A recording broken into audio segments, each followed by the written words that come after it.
नमस्कार बच्चों, स्वागत है आपका Shri Shyam group of education के यूट्यूब चैनल पर। अपने +1 की फिजिक्स पढ़ रहे हैं और इसके अंदर हम लोग पढ़ रहे थे दृढ़ पिंड के बारे में। और दृढ़ पिंड की जो गति थी उसके बारे में पढ़ रहे थे। सबसे पहले हम लोग पढ़ चुके हैं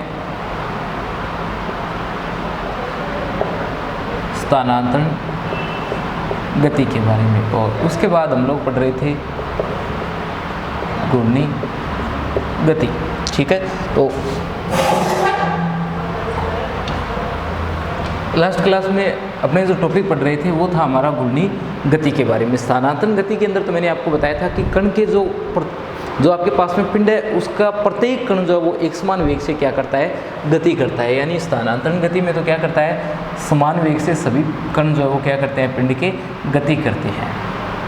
और घूर्णी गति के अंदर मैंने आपको बताया था कि इसमें एक निश्चित अक्ष होता है और उस निश्चित अक्ष के चारों ओर जो है पिंड के सभी कण क्या करते हैं, गति करते हैं। एक निश्चित अक्ष के परितः क्या करता है, ये अपना पिंड जो है वो घूमता है या घूर्णन गति करता है। इसके अंदर अपने लास्ट में बात कर रहे थे कि ओमेगा जो है वो सभी के लिए क्या प्राप्त होता है, अपने को एक समान प्राप्त होता है। परंतु जो रेखीय वेग आता है वो क्या होता है, सभी का भिन्न भिन्न होता है। ठीक है, यानी जितने भी कण हैं सभी का कोणीय वेग ओमेगा तो क्या रहता है, समान रहता है, परंतु सभी कणों का जो रेखीय वेग v है वो हमें क्या प्राप्त होता है, भिन्न भिन्न जो है वो प्राप्त होता है। तो ये बातें करने के बाद में अपने यदि एग्जाम्पल देखें इस प्रकार की गति के कि जो स्थानांतरण, ये जो घूर्णी गति है इसके एग्जाम्पल क्या है, तो इसके एग्जाम्पलों के अंदर एक तो अपने आता है जो अपने पास में पंखे होते हैं उसकी जो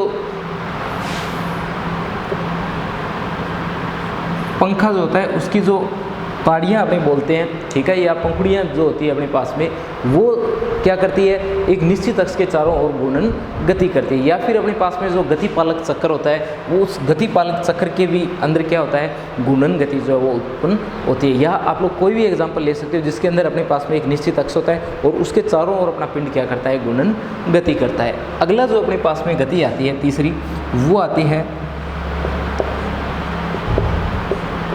लोटनिक गति। ठीक है, तीसरी जो अपने पास में दृढ़ पिंड की गति आती है वो कौन सी आती है, लोटनिक गति आती है। और लोटनिक गति जो है वो किसका मिश्रण होती है, लोटनिक गति जो है वो मिश्रण होती है किसका, स्थानांतरण गति, स्थानांतरण गति प्लस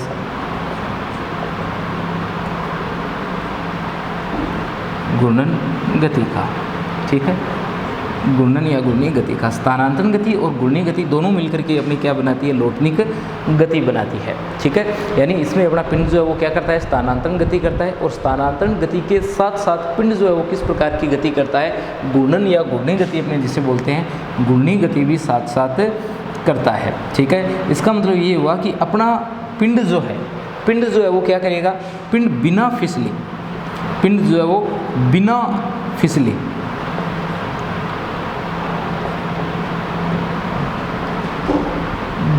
फिसले क्या करता है, लुढ़कता है।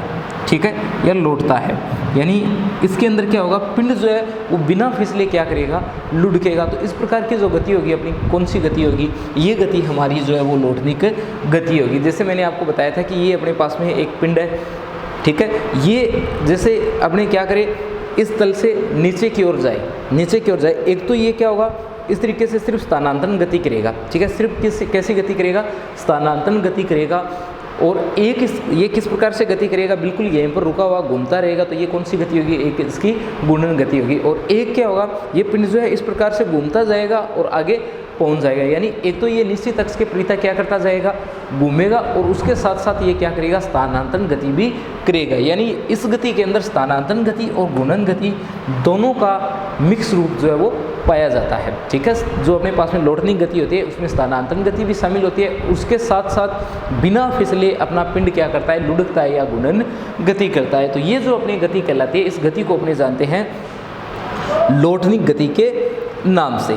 ठीक है, यदि लोटनिक गति की अपने बात करें तो जो पहिया होता है, पहिए के अंदर जो गति होती है, या फिर अपने ये मान लें कि जो गेंद होती है, गेंद आदि को यदि अपने लुढ़का करके छोड़ देते हैं, जैसे अपने पास में कोई गेंद है उसे अपने क्या कर दिया, लुढ़का करके छोड़ दिया, तो वो जो गति है वो कैसी गति आती है, लोटनिक गति आती है। एक हमारे पास में जो वाहन होते हैं, वाहन, उन वाहनों के जो पहिए होते हैं, वाहनों के जो पहिए होते हैं उनकी जो अपने पास में गति होती है वो किस प्रकार की गति होती है, वो लोटनिक गति होती है। ठीक है, तो लोटनिक गति के अंदर अपने क्या क्या आ जाते हैं, जैसे वाहनों के पहिए जिस प्रकार से गति करते हैं तो वो कौन सी गति होती है, अपनी लोटनिक गति होती है। वाहनों के पहिए जब गति करते हैं तो आप लोगों ने देखा होगा कि जब वाहन का पहिया गति करता है तो साथ साथ वो स्थानांतरण गति करता है। ठीक है, पहिया एक जगह से दूसरी जगह जाता है और उसके अलावा एक निश्चित अक्ष जो होता है उस अक्ष के परिता वो घूर्णन गति भी क्या करता है, लगातार करता रहता है। तो स्थानांतरण गति और घूर्णन गति दोनों शामिल होती है किसमें, वाहनों के पहिए में। अपनी बात कर रहे हैं लोटनिक गति की, तो लोटनिक गति के अंदर जैसे ये मान करके चलें कि अपने पास में कोई एक गोलाकार पिंड है, ये क्या कर रहा है, लोटनिक गति कर रहा है। यदि ये इस प्रकार से क्या कर रहा है, गति कर रहा है। ठीक है, इस प्रकार से ये क्या करता जा रहा है, ओमेगा वेग से गति करता जा रहा है और इसकी त्रिज्या मान लेते हैं अपने पास में कितनी है, r है। और इसकी परिधि पर दो बिंदु है, एक तो बिंदु A और एक बिंदु जो है वो कौन सा है, बिंदु B है। ठीक है, इसकी परिधि पर कितने बिंदु है, A और B दो बिंदु है। और इस गोलाकार वस्तु या पहिए की जो, पहिया तो नहीं होगा, गोलाकार है ये, तो ये जो अपने पास में वस्तु है तो इसकी त्रिज्या कितनी है, अपने कैपिटल R है। ठीक है, पहिया हो भी सकता है क्योंकि वाहनों के पहिए जो होते हैं वो कैसे होते हैं, अपने पास में ऐसे नहीं होते हैं, उनका तो एक निश्चित साइज़ होता है, जैसे अपने चक्की मान सकते हो उसके जैसे होते हैं। परंतु कुछ पहिए आपने देखे होंगे बिल्कुल गोलाकार भी होते हैं, जो अपने पास में कोई कैरी बैग होती है या कुछ अपने पास में मेज़ वगैरह होती है तो उसमें भी इस प्रकार के पहिए मिल सकते हैं जो कैसे होते हैं, गोलाकार होते हैं। तो ये हमारे पास में कोई एक पिंड है या कोई एक वस्तु है जिसकी त्रिज्या कितनी है, कैपिटल R है और ओमेगा वेग से क्या कर रही है, ये घूर्णन गति कर रही है। यदि अपनी बात करें इसके केंद्र O की, तो इसका केंद्र O जो है वो V वेग से क्या कर रहा है, रेखीय गति कर रहा है। आई बात समझ में, यानी इसका केंद्र O जो है वो कौन से वेग से गति कर रहा है, इसका केंद्र O जो है वो V वेग के रेखीय वेग से गति कर रहा है। ऐसा आपने देखा भी होगा कि जब भी कोई पहिया घूमता है तो एक तो क्या होता है, वो आगे बढ़ता जाता है, ओमेगा वेग से घूर्णन गति करता है, परंतु उसका जो केंद्र होता है वो केंद्र हमेशा क्या करता है, एक समान वेग से गति करता है। तो ये अपने पास में उसका केंद्र है जो कितने वेग से गति कर रहा है, v वेग से गति कर रहा है। ठीक है, और इसका कोणीय वेग जो है वो कितना है, हमारे पास में ओमेगा है। अब यदि अपने ये मान करके चले कि पिंड जो है वो स्मॉल t समय तक गति कर रहा है, पिंड कितने समय तक गति कर रहा है, स्मॉल t समय तक गति कर रहा है। तो स्मॉल t में पिंड का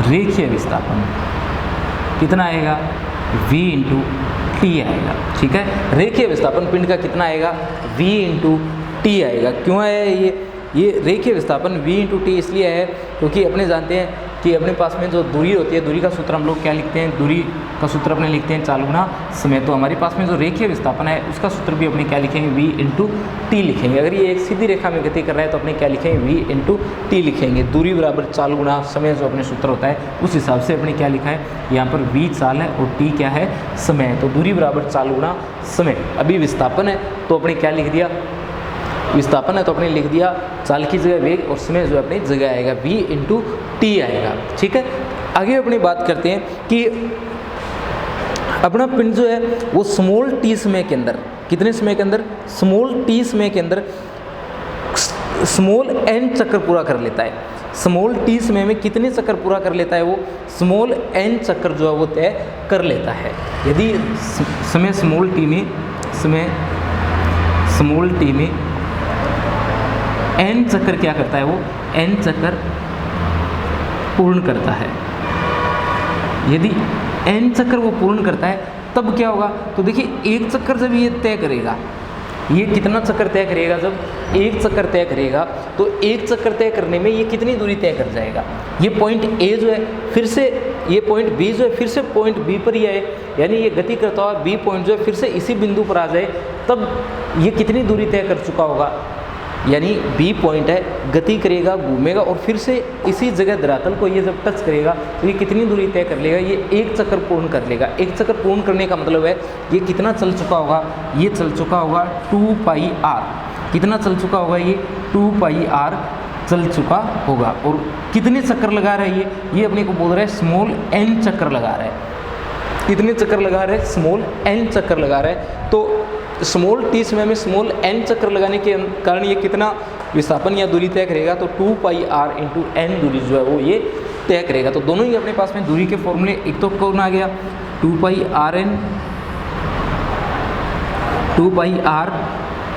और किसके बराबर है, v × t के बराबर है। किसके बराबर है, v × t के बराबर है। यहाँ से यदि v का मान आप लोग ज्ञात करो तो क्या आएगा 2πrn बटा t, कितना आएगा 2πrn बटा t। यदि अपने इस टर्म को फिर से देखें, v = 2πr × n बटा t को अपने फिर से देखें तो इसके अंदर अपने पाते हैं कि 2πn ये अपने पास में क्या है 2πn, 2π का मतलब 360 डिग्री, 2π का मतलब अपने पास में कोणीय विस्थापन, ठीक है। कोणीय विस्थापन इसमें कितना है 2π है। और कितने चक्कर लगा रहा है, ये n चक्कर लगा रहा है। एक चक्कर जब पूरा किया जाता है तो वो कितना घूमता है, 360 डिग्री घूमता है, 2π घूमता है। तो n चक्कर जब ये तय करेगा तो कितना घूम जाएगा, 2πn घूम जाएगा। यानी आप लोग इसे ये लिख सकते हो ना, क्या v = 2πn × r बटा t, ऐसा हम लोग इसे लिख सकते हैं, ठीक है। तो ये अपने पास में जो टर्म आती है, ये टर्म 2πn बटा t, ये हमें क्या बता रही है, ये अपने को बता रही है एकांक समय में तय किया गया कोणीय विस्थापन। क्यों, क्योंकि 2πn जो है ये अपने पास में क्या है, ये हमारे पास में 2πn पिंड द्वारा तय किया गया कुल कोणीय विस्थापन है, ठीक है। तो अपने पास में ये जो टर्म लिख दी है ये क्या है, प्रति एकांक समय में, प्रति एकांक इसलिए लिख दिया क्योंकि t जो है वो नीचे की ओर है, इसलिए यहाँ क्या लिख दिया, प्रति एकांक समय में तय किया गया कोणीय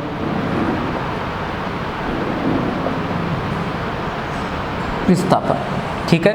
प्रति एकांक समय में तय किया गया कोणीय विस्थापन, और प्रति एकांक समय में जो कोणीय विस्थापन तय किया जाता है उसे अपने क्या कहते हैं, उसी को हम लोग कहते हैं कोणीय वेग। उसी को क्या कहते हैं, अपने कोणीय वेग कहते हैं। कोणीय वेग यानी क्या बोलते हैं, अपने ओमेगा बोलते हैं। तो ये जो टर्म है ये किसके बराबर है, ओमेगा के बराबर है। यानी अपने ये किसके बराबर आ गया, v = ω/r के इक्वल आ गया, ठीक है।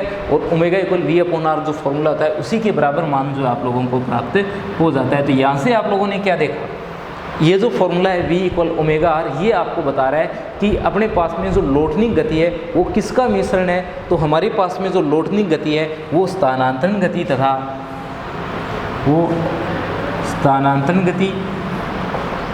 प्लस जो घूर्णी गति है उन दोनों गतियों का क्या है, मिश्रण है, ठीक है। ऐसा आप इसलिए बोल सकते हो क्योंकि ये अपने रेखीय विस्थापन लिए है और यहाँ जो अपने बात कर रहे हैं ये घूर्णी गति की बात कर रहे हैं। और जब दोनों को एक साथ अपने फॉर्मूला बना लेते हैं तो ये जो अपने पास में फॉर्मूला आ जाता है ये अपने क्या बताता है, ये बताता है लौटनी गति के बारे में। v में, ओमेगा में और R में ये अपने क्या बता रहा है, संबंध बता रहा है, v = ω/r, ठीक है। तो इस प्रकार से आप बोल सकते हो कि जो हमारे पास में लौटनी गति होती है वो किसका मिश्रण है। तो लौटनी गति जो है वो हमारे पास में रेखीय गति या स्थानांतरण गति और घूर्णी गति जो है उन दोनों का मिश्रण होती है, ठीक है। तो इससे अपने पता चल गया कि लौटनी गति जो है वो स्थानांतरण गति और घूर्णी गति का क्या है, मिश्रण। आगे बढ़ते हैं अपने।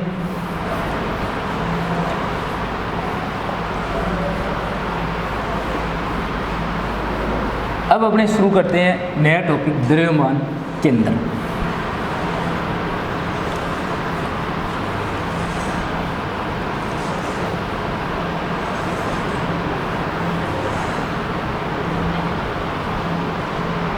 तो हमारा जो नया टॉपिक है वो क्या है, द्रव्यमान केंद्र है, सेंटर ऑफ मास, द्रव्यमान केंद्र। द्रव्यमान केंद्र इसे कहा जाता है सेंटर ऑफ मास, CM, ठीक है। तो ये अपना नया टॉपिक है द्रव्यमान केंद्र। देखिए द्रव्यमान केंद्र जो है अपने बात करेंगे कि द्रव्यमान केंद्र किसे कहते हैं और कुछ एक बातें अपने यहाँ और करेंगे द्रव्यमान केंद्र पढ़ने से पहले। तो देखिए अपने द्रव्यमान केंद्र जो उसकी आवश्यकता क्यों होती है। अपने अपने पीछे जो चैप्टर पढ़े थे उसके अंदर हम लोग क्या कर रहे थे, उसके अंदर कोई एक पिंड ले रहे थे, ठीक है। अपने क्या कर रहे थे, कोई एक पिंड ले रहे थे, जैसे ये पिंड ले लिया और इसकी गति का अपने क्या किया था, अध्ययन किया था। परंतु आपको पता है कि किसी पिंड के अंदर कणों की संख्या जो होती है वो कितनी होती है, काफ़ी ज़्यादा संख्या होती है, ठीक है। तो अपने कण जो होता है, अपने जो पिंड होता है वो किससे मिलकर के बना होता है, वो बहुकणों से मिलकर के बना होता है, ठीक है। तो यदि हमारा पिंड जो है वो बहुकणों से मिलकर के बना हुआ है और जब अपने इसकी पिंड की गति की व्याख्या करेंगे तो हम लोग क्या करते हैं, प्रत्येक कण जो है उसकी गति की व्याख्या करते हैं, ठीक है। प्रत्येक कण पर लगने वाले बलों का अध्ययन करते हैं और फिर अपने क्या करते हैं, सभी का सम्मिश्रण कर लेते हैं, जिससे आपके पास में उस निकाय या पिंड का जो है वो गति की व्याख्या कंप्लीट हो जाती है। परंतु अपने हर बार ऐसा नहीं कर पाते, क्यों, क्योंकि पिंड जो है इसके अंदर कणों की संख्या बहुत ज़्यादा होती है। इसलिए हमारे पास में हमें इस चीज़ की ज़रूरत है कि पिंड के अंदर कोई एक पॉइंट ऐसा हो जहां अपने क्या कर लें, संपूर्ण द्रव्यमान को केंद्रित मान लें, ठीक है। अपने क्या मान ले कि अपना द्रव्यमान जो अलग अलग जगह केंद्रित न होकर के कहाँ केंद्रित है, किसी एक पॉइंट पर संपूर्ण द्रव्यमान जो है वो पिंड का केंद्रित है। जैसे ये m द्रव्यमान का है तो अपने इस पॉइंट पर सामने जो लिखा हुआ है, मान लिया कि यहाँ क्या है, पिंड का संपूर्ण द्रव्यमान केंद्रित है। तो अब अपने क्या करेंगे, जब इस पिंड की गति का अध्ययन करेंगे तो इस पिंड की गति का अध्ययन करते समय अपने इसी बिंदु पर लगने वाले बलों का, इसी बिंदु पर एक्सटर्नल बल, इंटरनल बल जो लग रहे हैं सभी का इसी बिंदु पर पड़ने वाला प्रभाव देखते हैं और गति की क्या कर लेते हैं, व्याख्या कर लेते हैं। तो अब देखिए द्रव्यमान केंद्र, द्रव्यमान केंद्र क्या होता है।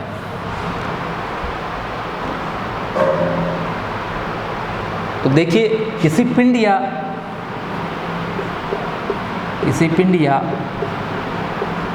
तंत्र का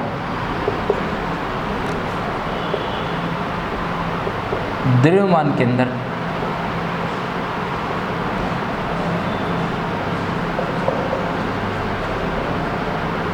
वह बिंदु होता है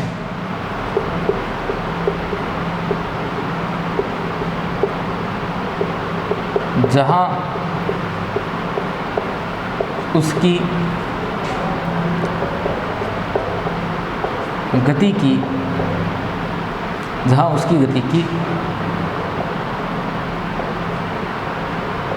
व्याख्या के लिए पिंड का संपूर्ण द्रव्यमान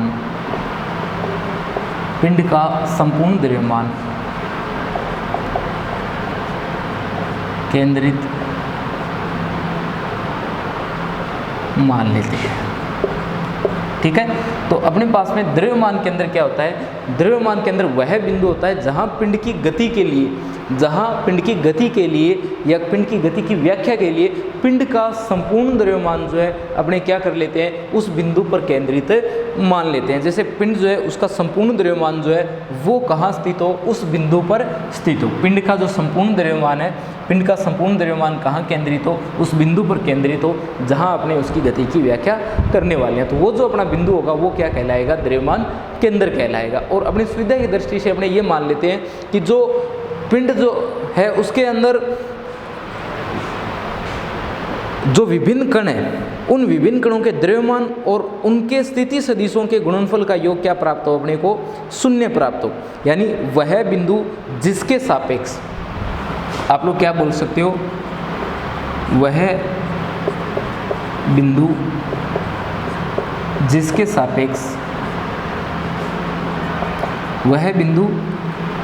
सापेक्ष पिंड के विभिन्न कणों के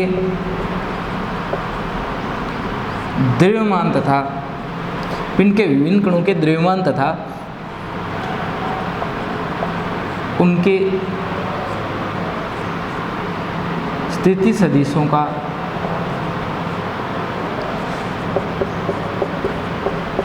गुणनफल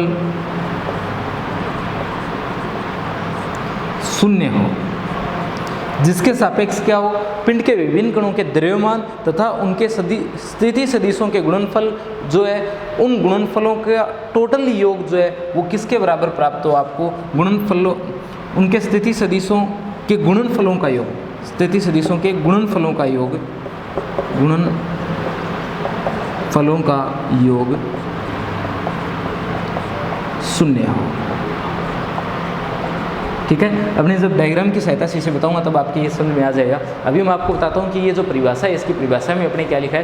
परिभाषा में अपने एक तो ये बात लिखी है कि पिंड या तंत्र में वह बिंदु जिसके ऊपर अपने पिंड का संपूर्ण द्रव्यमान क्या कर सकते हैं, केंद्रित मान सकते हैं। ठीक है, वह बिंदु जिसके ऊपर या जिस पर अपने क्या कर सकते हैं, पिंड की गति की व्याख्या के लिए संपूर्ण द्रव्यमान केंद्रित मान सकते हैं। इसका मतलब ये हुआ कि जैसे अपने पिंड बनाया है, ये पिंड है और यहाँ मैंने क्या कर लिया, उस पिंड का संपूर्ण द्रव्यमान केंद्रित मान लिया। तो अब जब इस पिंड की गति की व्याख्या की बात आएगी, ये जो पिंड है इसकी गति की व्याख्या की जाए, यानी इसका त्वरण, इस पर लगने वाला बल, वेग, उन सभी का मान ज्ञात किया जाएगा।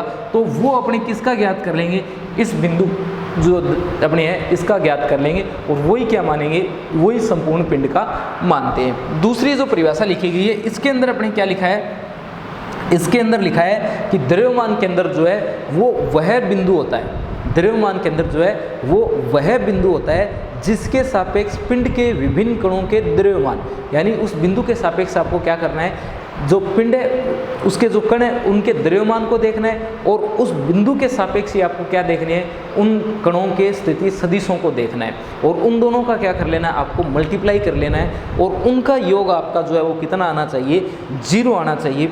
वो आपका बिंदु क्या कहलाएगा, वो बिंदु हमारा कहलाएगा द्रव्यमान केंद्र। जैसे अपने ये मान करके चले कि अपने पास में कोई एक पिंड है और उस पिंड के अंदर हमारे पास में क्या है, बहुत सारे कण हैं। जो दूसरी परिभाषा है उसकी बात कर रहे हैं अपने।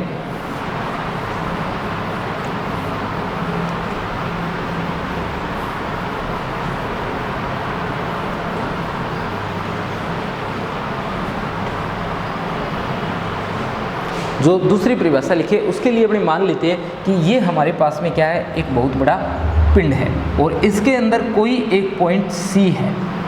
ठीक है, अपने पास में कोई एक पिंड है और उस पिंड के अंदर कोई एक पॉइंट है जिसका नाम क्या है, C है। इस पॉइंट C की अपने बात कर रहे हैं, तो पॉइंट C की बात करते समय अपने मान लेंगे कि इस पॉइंट C के सापेक्ष अपने पास में बहुत सारे कण हैं, जैसे ये M1, ये M2, ये M3, ये मान लिया M4, या मान लिया M5, इस जगह मान लिया M6 और ऐसे करते करते यहाँ मान लिया MN है। ठीक है, तो इस C के सापेक्ष अपने पास में जो है वो बहुत सारे द्रव्यमान है, M1, M2, M3, M4, M5, M6 और डैश डैश करके अपने क्या आ जाएगा, MN आ जाएगा। और इनके जो स्थिति सदिश है वो मान लिया RC1 vector, RC2 vector, RC3 vector, RC4 vector, RC5 vector, RC6 vector और RCN वेक्टर। ये हमारे पास में क्या है, ये जो कण ले रहे हैं इन कणों के स्थिति सदिश है और ये किसके सापेक्ष है, ये स्थिति सदिश जो है वो केंद्र C जो अपने लिया है उस बिंदु C के सापेक्ष है। ठीक है, तो अपने बिंदु C के सापेक्ष क्या कर लिया, विभिन्न कण ले लिए M1, M2, M3 और उनके स्थिति सदिश जो है वो क्या ले लिए, RC1, RC2, RC3, इस प्रकार से अपने क्या कर लिया है, अपने कण ले लिए। अब यदि बात की जाए द्रव्यमान केंद्र की, तो द्रव्यमान केंद्र की परिभाषा से हम लोग क्या लिख सकते हैं, द्रव्यमान केंद्र की परिभाषा से आप लोग लिख सकते हो कि जो आपके पास में M1 है और जो RC1 है, इन दोनों का क्या करना है, अपने को मल्टीप्लाई करना है, गुणा करना है। तो गुणा कर दिया अपने, फिर अपने लिखा M2 RC2, फिर लिखा M3 RC3, उसके बाद में लिखा M4 RC4, M5 RC5, M6 RC6। ठीक है, और ऐसे करते करते आपके पास में क्या आ जाएगा, ऐसे करते करते आ जाएगा MN और RCN। ठीक है, RCN जो है आपको प्राप्त हो जाएगा। ठीक है, तो ये अपने पास में जो मान आ रहा है ये टोटल क्या आना चाहिए, 0 आना चाहिए। द्रव्यमान केंद्र की परिभाषा से ये जितने भी मान आप लोगों को प्राप्त हो रहे हैं, ये सभी मान जो आपके कितने प्राप्त होने चाहिए, 0 प्राप्त होने चाहिए। आई बात समझ में। अपने द्रव्यमान केंद्र की परिभाषा से क्या लिखा था, अपने द्रव्यमान केंद्र की जो परिभाषा है उसमें लिखा था कि द्रव्यमान केंद्र जो है वह बिंदु जिसके सापेक्ष, जैसे ये C जो है वो यदि द्रव्यमान केंद्र हो तो यहाँ पर अपने क्या बोलेंगे, वह बिंदु जिसके सापेक्ष पिंड के विभिन्न कणों के द्रव्यमान, विभिन्न कणों के द्रव्यमान तथा उनके स्थिति सदिशों का गुणनफल, तथा उनके स्थिति सदिशों का गुणनफल किसके बराबर हो, 0 के बराबर हो। गुणनफल जो है उनका योग करना है और वो किसके बराबर हो, 0 के बराबर हो, तो वो पॉइंट अपना क्या कहलाता है, द्रव्यमान केंद्र कहलाता है। और यहाँ से यदि अपने देखें तो यहाँ से हम लोग लिख सकते हैं समीशन MIRCI वेक्टर और 1 से लेकर के n तक किसके बराबर, 0 के बराबर। तो ये जो अपना पॉइंट है ये क्या कहलाएगा, द्रव्यमान केंद्र कहलाएगा। आई बात समझ में। इस बात को आप लोग याद रखना, इस फॉर्मूले को अपने आने वाले दिनों में जो चैप्टर आगे बढ़ाएंगे इस चैप्टर को, उसके अंदर बहुत सारी जगह अपने ये फॉर्मूला जो है वो काम में आने वाला है। हम लोग सिर्फ इतना लिखेंगे वहाँ पर कि द्रव्यमान केंद्र की परिभाषा से, और द्रव्यमान केंद्र की परिभाषा से कण और उनके स्थिति सदिश जो है उनको क्या कर देंगे, अपने गुणा करके 0 कर देंगे। ठीक है, एक बार फिर से द्रव्यमान केंद्र मैं आपको बताता हूँ। द्रव्यमान केंद्र क्या होता है, द्रव्यमान केंद्र वह बिंदु जिस पर पिंड की गति की व्याख्या के लिए पिंड का संपूर्ण द्रव्यमान केंद्रित मान लेते हैं, वो बिंदु क्या कहलाता है, द्रव्यमान केंद्र कहलाता है। और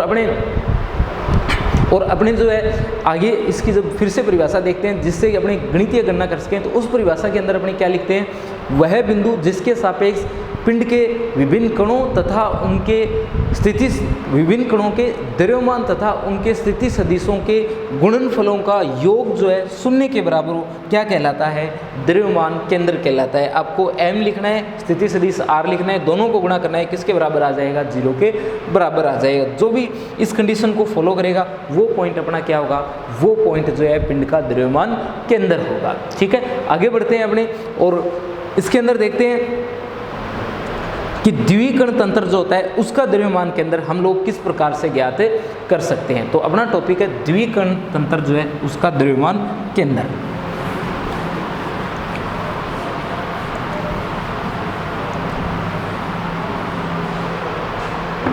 द्विकण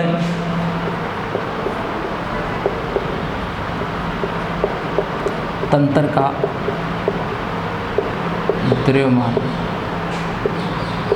केंद्र। ठीक है, आज अपना टॉपिक तो ये कंप्लीट नहीं होगा, पर कुछ एक बातें जो है मैं आपको इसके बारे में बता दूंगा, और फिर अपने कल जो वीडियो बनाएंगे उसके अंदर मैं आपको ये टॉपिक जो है वो कंप्लीट करवा दूंगा। तो इसके अंदर सबसे पहले अपने क्या करते हैं, 2 कण लेते हैं और 2 कणों को क्या करते हैं, अलग अलग पोजीशन पर हम लोग रख देते हैं। ठीक है, तो सबसे पहले अपने क्या करते हैं, कोई 2 कण इसके अंदर लेते हैं। जैसे अपने ये क्या है, एक निर्देश तंत्र है, निर्देश तंत्र का ये x एक्स है, ये y एक्स है, और ये क्या है, उसका केंद्र है। यहाँ अपने P1 और P2 क्या करते हैं, 2 कण ले लेते हैं। P1 पोजीशन जो है यहाँ एक कण स्थित है, और जो P2 पोजीशन है यहाँ पर एक दूसरा कण स्थित है। ये जो कण है इसका द्रव्यमान मान लिया कितना है, m1 है, और जो दूसरा कण है उसका द्रव्यमान जो है वो मान लिया कितना है, m2 है। इसके अलावा ये जो अपने पास में कण है इसका स्थिति सदिश जो है वो r1 वेक्टर है, और इसका जो है वो क्या है, r2 वेक्टर है। और मान लिया ये जो पॉइंट है ये दोनों का क्या है, सेंटर ऑफ मास यानी द्रव्यमान केंद्र है। ठीक है, ये जो पॉइंट है ये इन दोनों का क्या है, द्रव्यमान केंद्र है। यदि ये इन दोनों का द्रव्यमान केंद्र होगा तो ये जो लाइन मिलेगी इसे मैं लिख देता हूँ RCM वेक्टर से। द्रव्यमान केंद्र का स्थिति सदिश जो है वो अपने सबसे पहले ज्ञात करेंगे, और उसे हम लोग किससे लिख देंगे, उसे लिख देंगे RCM वेक्टर से। और जो m1 है इसका स्थिति सदिश जो है वो अपने द्रव्यमान केंद्र के सापेक्ष कितना मान लेते हैं, वो मान लेते हैं RC1 वेक्टर, और ये मान लेते हैं RC2 वेक्टर। तो RC1 वेक्टर और RC2 वेक्टर जो है वो दोनों हमारे पास में क्या है, वो द्रव्यमान केंद्र जो है उसके सापेक्ष द्रव्यमान जो आपके पास में m1 और m2 है इनके स्थिति सदिश है। तो ये अपने पास में इसका डायग्राम बन जाता है। अब अपने क्या करते हैं, अब हम लोग आगे बढ़ते हैं और बात करते हैं द्रव्यमान केंद्र की परिभाषा के अनुसार। यदि पॉइंट C जो है द्रव्यमान केंद्र की परिभाषा के अनुसार, ये जो अपना पॉइंट C है जहाँ आपने क्या लिख रखा है, सेंटर ऑफ मास लिख रखा है, यदि ये पिंड का द्रव्यमान केंद्र है तो क्या होगा, तो हमारे पास में क्या आएगा, m RC1 vector plus m RC2 vector, M1 RC1 vector और M2 RC2 वेक्टर किसके बराबर, 0 के बराबर। ठीक है, ये हम लोगों ने कहाँ से लिखा है, ये हम लोगों ने लिखा है द्रव्यमान केंद्र की परिभाषा से। तो इसका बचा हुआ पार्ट जो है वो अपने नेक्स्ट वीडियो में पढ़ेंगे। आप लोग इसे सोल्व करके देखना, RC1 RC2 का मान रखना और देखना RCM का मान जो है वो कितना प्राप्त होता है। ठीक है।